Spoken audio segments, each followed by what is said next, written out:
ইতিহাসের পাতায় এমন কিছু নাম থাকে যা কিংবদন্তি হয়েও বাস্তবতাকে হার মানায়। বামশি আলপো কি তেমনই একটি নাম? টিভি সিরিজে আমরা তাকে দেখেছি এরতুগ্রুল বা উসমানের পাশে লড়তে, কিন্তু আসল সত্যটা আরও বেশি রোমাঞ্চকর এবং হৃদয় বিদারক। আজ আমরা জানব সেই বীরের আসল পরিচয়, যিনি ১৬ বছর জেলে ছিলেন, নিজের বিয়ের আসরে ফিরে এসেছিলেন এবং শেষ পর্যন্ত কিভাবে শহীদ হলেন। সিরিজের বাইরের সেই আসল গল্প যা বই থেকে নেওয়া। চলুন শুরু করা যাক। লোককাহিনী ও ইতিহাসে বামসি। বেরেক বামসি মূলত ওঘুজ তুর্কিদের মহাকাব্য বুক অফ ডেদে কোরকুত এর একটি কিংবদন্তি চরিত্র। ভূমিকা: তিনি ছিলেন ওঘুজদের অন্যতম সাহসী যোদ্ধা এবং সালুর কাজানের ঘনিষ্ঠ বন্ধু। বৈশিষ্ট্য: তাকে ওঘুজ সম্ভ্রান্ত ব্যক্তিদের মধ্যে অন্যতম সুদর্শন, আবেগপ্রবণ এবং শক্তিশালী হিসেবে বর্ণনা করা হয়েছে। তার ধূসর রঙের ঘোড়াটির নাম ছিল ডেঙ্গি বোজ বা বেঙ্গি বোজ। পরিবার ও বিয়ে: লোককাহিনী অনুসারে তার স্ত্রীর নাম ছিল বানু চিচেক। তাদের প্রেম কাহিনী এবং বিয়ের জন্য বামসির সংগ্রাম ছিল গল্পের একটি প্রধান অংশ। তিনি দীর্ঘ ১৬ বছর বন্দী ছিলেন এবং পরে মুক্তি পেয়ে বানু চিচেককে বিয়ে করেন। ঐতিহাসিক সংযোগ: ইতিহাসে বামসি বেরেকের সরাসরি কোনো পরিবার বা মৃত্যুর সুনির্দিষ্ট তথ্য পাওয়া যায় না, কারণ তিনি মূলত একটি কিংবদন্তি চরিত্র। তবে ধারণা করা হয় আনাতোলিয়ায় তুর্কি বসতি স্থাপনের সময়কার বীরদের সম্মিলিত রূপ হতে পারেন তিনি। বামসি বেরেকের পরবর্তী প্রজন্ম বা তার ছেলের পরের কাহিনী নিয়ে বুক অফ ডেদেদ কোরকুতে আর কোনো ধারাবাহিক রিয়েল বা ঐতিহাসিক বিবরণ নেই। কারণ ব্যাখ্যা: বুক অফ ডেদেদ কোরকুত হল ১২টি ভিন্ন ভিন্ন গল্পের সংকলন।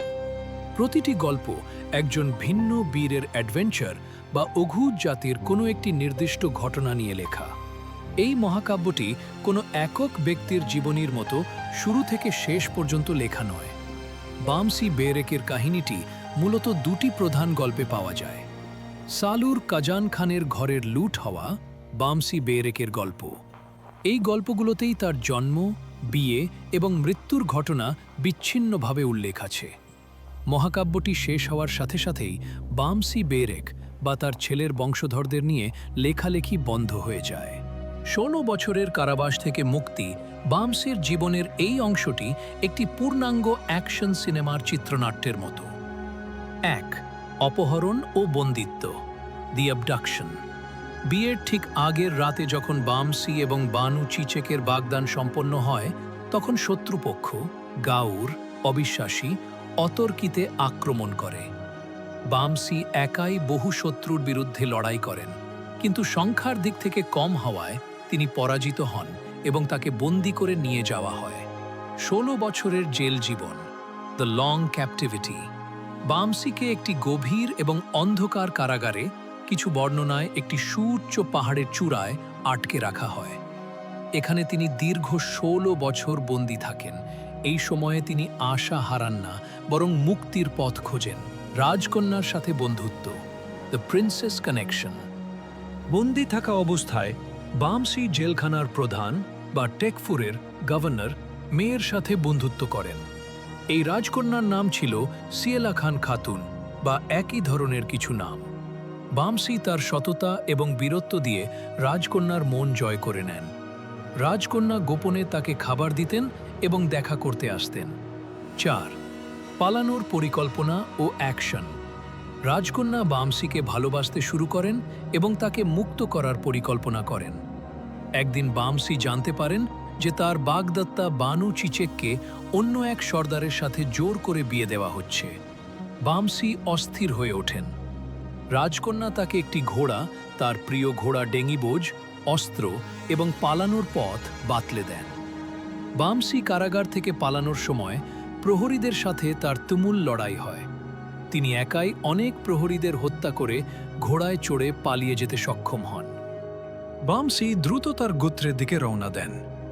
তিনি ছদ্মবেশে বিয়ের আসরে পৌঁছান এবং দেখেন যে সবাই তাকে মৃত ভেবে শোক করছে না, বরং নতুন বিয়েতে ব্যস্ত। শুধুমাত্র তার বাবা মা এবং বানু চিচেক শোকাহত। বামসি তার পুরনো বন্ধুর, যাকে বানু চিচেকের সাথে বিয়ে দেওয়া হচ্ছিল, সাথে মল্লযুদ্ধ বা তলোয়ার যুদ্ধে নামেন। এই যুদ্ধে তিনি নিজের পরিচয় প্রকাশ করেন।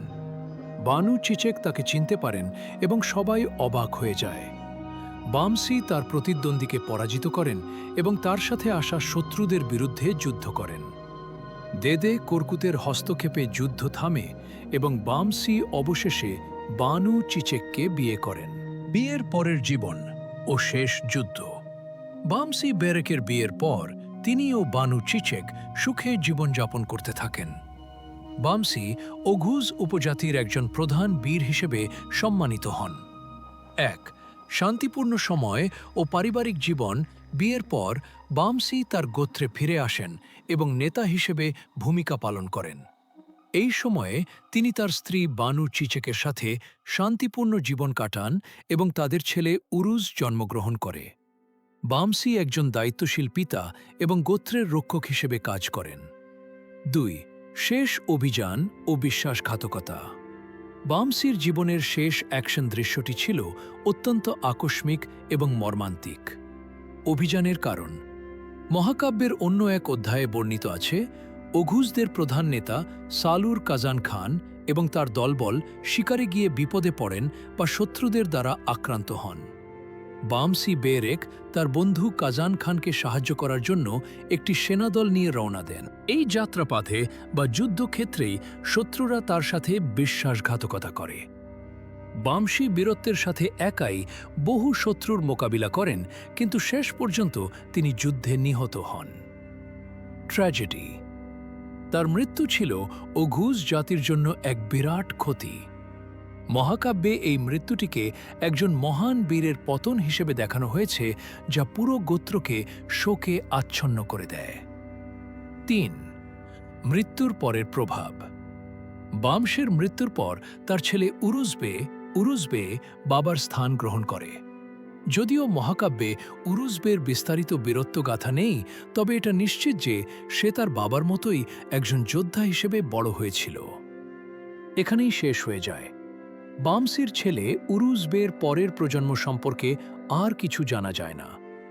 বামসি বেরেক চরিত্রটি ঐতিহাসিক ধারাবাহিকতার অংশ নয়, বরং তুর্কি জাতির শৌর্য ও বীরত্বের এক চিরন্তন প্রতীক। তার কাহিনীর মধ্য দিয়ে ওঘুজ তুর্কিদের জীবনযাত্রা, মূল্যবোধ, ইসলাম পূর্ব সামানিক বিশ্বাস এবং ইসলাম পরবর্তী সংস্কৃতির মিশ্রণ ফুটে উঠেছে। বামসি চরিত্রটিকে এর্তুগ্রুল গাজী এবং উসমান বের বিশ্বস্ত সহচর হিসেবে দেখানো হয়েছে, যা তাকে বিশ্বজুড়ে জনপ্রিয় করেছে। চরিত্রের বিকাশ। সিরিজে বামসি এর্তুগ্রুলের পালিত ভাই এবং প্রধান আলপোদের একজন ছিলেন, অন্যরা হলেন তুর্গুত ও দোগান। তিনি অত্যন্ত অনুগত, আবেগপ্রবণ এবং হাস্যরসমূলক চরিত্র হিসেবে পরিচিত ছিলেন। স্ত্রী হাফসা হাতুন। বামসি কারাজাহিসার দুর্গের খ্রিস্টান টেকফুর গভর্নর আন্দ্রোসের মেয়ে হেলেনা ভালোবাসেন। হেলেনা ইসলাম ধর্ম গ্রহণ করে হাফসা হাতুন নাম নেন এবং বামসি তাকে বিয়ে করেন।